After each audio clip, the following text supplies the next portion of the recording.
ஓம் சாய்ராம், ஜெய் சாய்ராம். எல்லாரும் நல்லா இருக்கணும். எல்லாருக்கும் நல்லதே நடக்கணும். அன்பு குழந்தையே, உனக்கு நல்ல நேரம் வந்ததால தான் இந்த பதிவை இப்போது உன் கண்கள்ல காட்டுனேன். எனக்கு எப்போதப்பா நல்லது நடக்கும்? சாயப்பா, நீங்க என் கூட இருக்கீங்களா இல்லையா? எத்தனை நாளா நான் இதை உங்ககிட்ட கேட்டுக்கிட்டே இருக்கேன். இப்போதாவது எனக்கு அதை நிறைவேற்றி கொடுங்க. என் மனசுல இருக்க பாரத்தை இறக்கி வைங்க. என் வாழ்க்கையில இருக்க கஷ்டத்தை போக்கி கொடுங்க. எனக்கு இருக்கிற பண கஷ்டத்தையும் தேவையையும் நிறைவேற்றி கொடுங்கன்னு நீ என்கிட்ட அன்பா, ஆறுதலா, அரவணைப்பா, பக்தியோட, பாசமா, நம்பிக்கையா கேட்கும்போது நான் இன்னுமேலும் உன்னை காயப்படுத்தவோ அல்லது காத்திருக்க வைக்கவோ கஷ்டப்படுத்தவோ விரும்பல. அதனாலதான் எல்லா பிரச்சனைகளையும் சரி செஞ்சு உன் கெட்ட நேரத்தையும் துரத்தி அடிச்சு உனக்கான நல்ல நேரத்தை உருவாக்கிட்டேன். நல்ல நேரம் வந்துடுச்சுனாலே இனி எல்லாமே நல்லபடியாக நடந்துவிடும். இனிமே நீ எதை நினைச்சும் கவலைப்படாத. நீயே இது கனவா நிஜமானு யோசிக்கக்கூடிய அளவுக்கு உன் வாழ்க்கையில எல்லா விஷயங்களையும் நான் சரி செஞ்சு தரப்போறேன். உன்னை சுத்தி இருக்கக்கூடிய மனிதர்கள் ஆடம்பரமா இருந்தாலும் சரி அல்லது அனாவசியமா செலவு செஞ்சு ரொம்ப பெரிதாக படாபடோபமாக காட்டி கொண்டாலும் சரி, அதையெல்லாம் நீ பெருசா நினைக்க வேணாம்.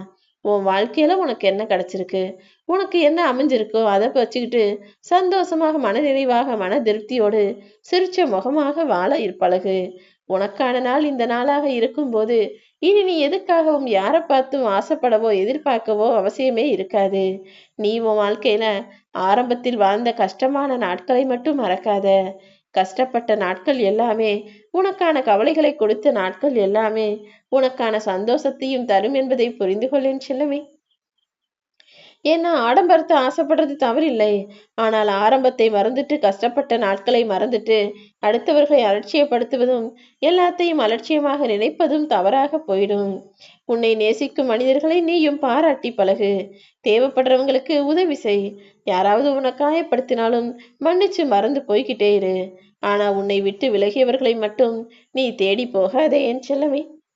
நீ வாழக்கூடிய வாழ்க்கைக்கு அர்த்தமே அடுத்தவங்க உனக்கு கொடுக்கிற மரியாதையில தான் இருக்கு.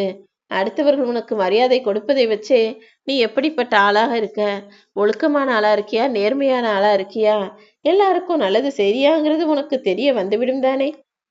எப்போதுமே அடுத்தவர் திரும்பி பார்த்து வியந்து பாராட்டக்கூடிய அளவுக்கு நீ இருக்கணுமே தவிர, நீ செய்யற தவறை அடுத்தவர்கள் திருத்தி பார்க்கும் அளவுக்கு, உன்னை குறை சொல்லக்கூடிய அளவுக்கு நீ இருந்து விடாதே என் செல்லமே. ஏன்னா இந்த உலகத்துல நீ பல விஷயங்களை அடுத்தவங்களுக்கு கத்துக் கொடுக்கிற, நீயும் பல விஷயங்களை கற்றுக்கொள்கிறாய். அதனால பிறந்தோம் வாழ்ந்தோம்னு இருக்காம உன்னிடம் இருக்கக்கூடிய குறைகளை களைந்து உனக்கான நிறைகளை நீ அதிகப்படுத்திக்கணும். எல்லா விஷயங்களையும் தெரிஞ்சுக்கவும் கத்துக்கவும் ஒருபோதும் யோசிக்க கூடாது. நீ இந்த உலகத்துல பிறந்தது அடுத்தவரின் குறைகளை குத்தி காட்டி அவர்கள் மனதை காயப்படுத்துவதற்காக நிச்சயமா கிடையாது. யாராவது தவறு செஞ்சாங்கன்னா அவங்களுக்கு அதை கத்துக்கொடு.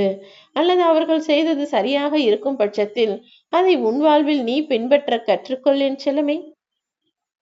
வாழ்க்கையில நீ வாழ்கிற வாழ்நாள் முழுவதும் உன்னை விட தவறா யாராவது எதையாவது செய்வாங்க, உன்னை விட நல்லதாகவும் யாராவது எதையாவது செய்வாங்க. நல்லது செய்யறவங்க கிட்ட இருந்து அந்த விஷயத்த கத்துக்கோ. கெட்டது செய்யறவங்களுக்கு அதை சொல்லி திருத்த பாரு. முடியலைன்னா அப்படியே விட்டுட்டு அவங்களா பட்டு திருந்துவாங்கன்னு அவர்களை அவர்கள் போக்கில் விட்டுவிடு. காரணம் இல்லாமல் வாழ்க்கையில் நான் யாரையும் உன்னை நோக்கி அனுப்புவது கிடையாது. ஒரு சிலர் உனக்கு ஆசிரியராக வந்து வாழ்க்கையை சொல்லி கொடுத்தாங்க. ஒரு சிலர் மனிதர்களாகவே இருந்து பாடத்தை உனக்கு புரிய வச்சு உனக்கு கஷ்டத்தையும் கவலையையும் கொடுத்து வாழ்க்கைக்கான பாடத்தையும் சொல்லி கொடுத்துட்டு தான் போவாங்க. உன் வாழ்க்கையில ஒவ்வொரு நாளின் விடியலும் உனக்கு உணர்த்துவது ஒரு விஷயத்தை தான். இந்த நாளில் நீ ஜெயிப்பதற்கு இன்னொரு வாய்ப்பு இருக்கு என்பதை. இந்த நாள் அப்படிதான் உனக்கான வாழ்க்கையில் நீ ஜெயிப்பதற்காக உருவாக்கப்பட்ட நாள் என்பதை புரிந்து கொள். உன் மனசு எப்போ குழப்பத்துல இருந்தாலும் எதுவுமே செய்யாம அமைதியாக இருந்துவிடு. ஏன்னா மனக்குழப்பத்தில் இருக்கும்போது நீ எதை செஞ்சாலும் அது தவறாகத்தானே போய் முடியும். நீ அந்த மாதிரி குழப்பமோ வேதனையோ கஷ்டமோ கவலையிலையோ இருக்கும்போது எதை பத்தியும் யோசிக்காம அமைதியாக இருப்பது கூட உனக்கான நன்மையாகத்தான் இருக்கும். உன் கஷ்டங்களை மட்டுமல்ல, உன் கஷ்டத்திற்கு காரணமானவர்களையும் சிரிச்சுக்கிட்டே தாண்டி போய்கிட்டே இரு. எல்லாத்தையும் சரி செஞ்சு உன் வாழ்க்கையில உனக்கான மகிழ்ச்சியை உன் சாயப்பா நான் தருவேன். நீ போதும் போதும்னு சொல்ற அளவுக்கு உனக்கு எல்லா விஷயங்களையும் அள்ளி அள்ளி தருவதற்காகவே நான் வந்து விட்டேனேன் செல்லமே.